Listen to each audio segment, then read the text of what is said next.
সবাইকে আন্তরিক শুভেচ্ছা ও স্বাগত জানাই। আশা করছি আপনারা ভালো আছেন, সুস্থ আছেন এবং আজকের এই পর্বেও আপনারা আমার সঙ্গে আছেন। আজকে আমি দুটি যুক্তবর্ণ নিয়ে কথা বলবো এবং শব্দে ব্যবহৃত হলে তার উচ্চারণ কীরকম হয় সেটাও বলবো। একটি সম্পর্কে আমি আগে আলোচনা করেছি, তারপরে আজকে আবারও মনে করিয়ে দিচ্ছি।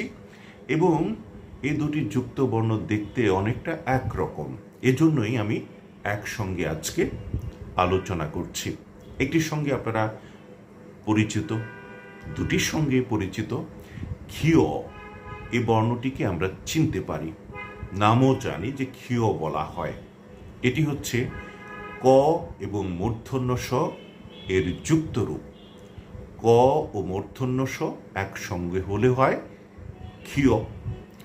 তো এই যুক্ত বর্ণটি যদি শব্দের প্রথমে ব্যবহৃত হয় তাহলে পরে ক্ষয়ের মতো উচ্চারণ হয়, আর যদি শব্দের মধ্যে কিংবা শেষে ব্যবহৃত হয় তাহলে পরে ক খ এর মতো উচ্চারিত হয়।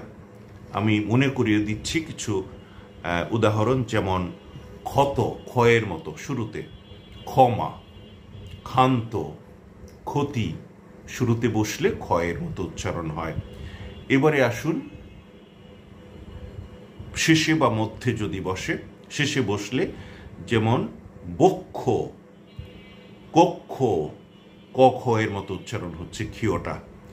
দক্ষ, রক্ষা। আবার মধ্যে বসলে অক্ষত, অক্ষত।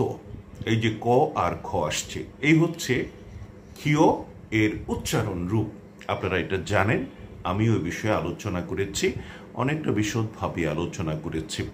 তবে অনেকটা ক্ষীয়র মতো দেখতে বাংলায় আরেকটি বর্ণ আছে, যুক্ত বর্ণ আছে, সেটির নাম ভাষা পণ্ডিতরা এখনো নির্ধারণ করেননি। অবশ্য সেটি হচ্ছে হ এবং ময়ের যুক্ত রূপ।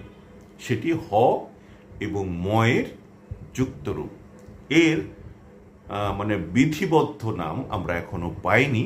আমরা অনেকে এটাকে হয়ম বলে থাকি, যেহেতু হ এবং ম যুক্ত রূপে থাকে। তো সেই যুক্ত বর্ণ দিয়ে যদি আমরা শব্দ উচ্চারণ করি বা সেই যুক্ত বর্ণ শব্দে ব্যবহৃত হলে কীরকম উচ্চারণ হয় সেটি বলছি এবার।